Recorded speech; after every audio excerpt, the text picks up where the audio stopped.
Necromancer is looking very strong in Season 10, and in particular, these 3 builds are not only very good starter builds, but also are going to be very strong in-game builds. These 3 builds we're going to talk about today, I think, are the 3 kind of most exciting builds Necromancer has going for it going into the next season. And to start, let's talk about mages. So mages are looking very strong. They're able to get a lot of value out of the chaos perks, and there's also some changes to the Paragon board that made them a lot stronger. So let's start by talking about the chaos perks. So for starters, a Beast Cornered is a very good perk for minions because it's basically just going to be doubling their damage when paired with Marred Guard. The way this combo works, for those of you who don't know, is that Marred Guard is going to cap your maximum life at 50%, but give you a bunch of tankiness.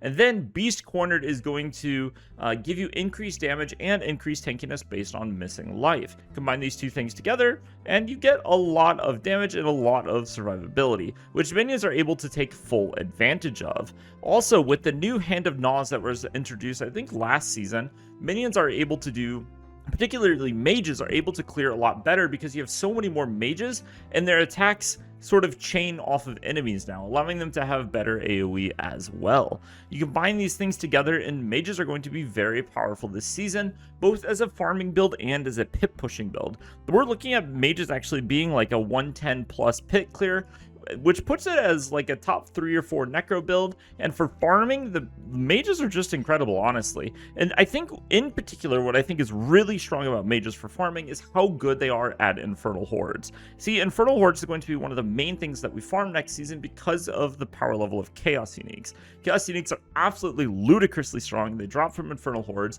and minions are a great build for farming them, especially with this whole Hand of Naws setup. So minions for me is definitely what I'm going to be starting next season because they're just going to be so freaking powerful. Now up next, let's talk about Necromancer's strongest pit pushing build in the ultimate endgame, which is Shadow Blight. Shadow Blight cleared over a pit 120 on PTR, and it's looking to be one of the strongest builds in the game and definitely the strongest overall build for Necromancer.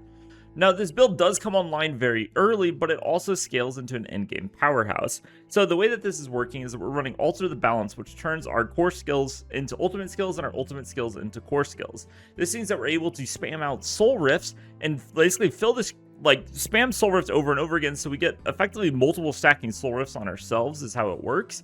And it's going to allow us to proc Shadow Blight at a ridiculous rate that no other build has ever been able to achieve.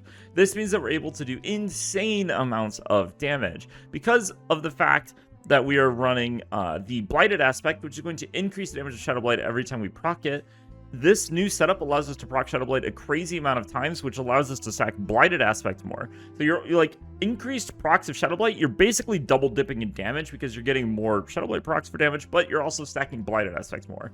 This means this build this season is freaking crazy. And the build comes online fairly early. You can always just toss on an Ebon Piercer and the build just immediately starts working basically. So this is a very strong build that's going to scale into one of our best, well, it is going to be our best pit pusher, and it also comes online very early. If you're looking for just the strongest possible build, definitely play Shadow Blight.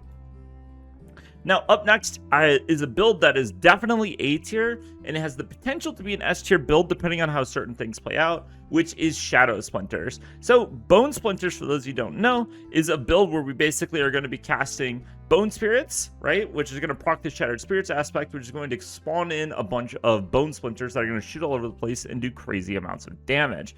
The new aspect, the new unique this season, which currently is not in the builder, but it's going to allow our Bone Splinters to pierce enemies. This means that Bone Splinters now has access to AoE in a way it's never had before. So it's still able to do a lot of the same boss shenanigans and a lot of the same, really high damage stuff it was able to do in the past, but now it's also able to have great AoE clear. This means that this build is now just a solid, well-rounded build that is going to come online pretty early, and it's going to scale into, a 110, 115 pit clearing build while having enough AoE to easily clear, things like Infernal Hordes and for general farming. So overall, you can't go wrong with Bone Splinters. And these are just 3 of the very strong builds that we have this season.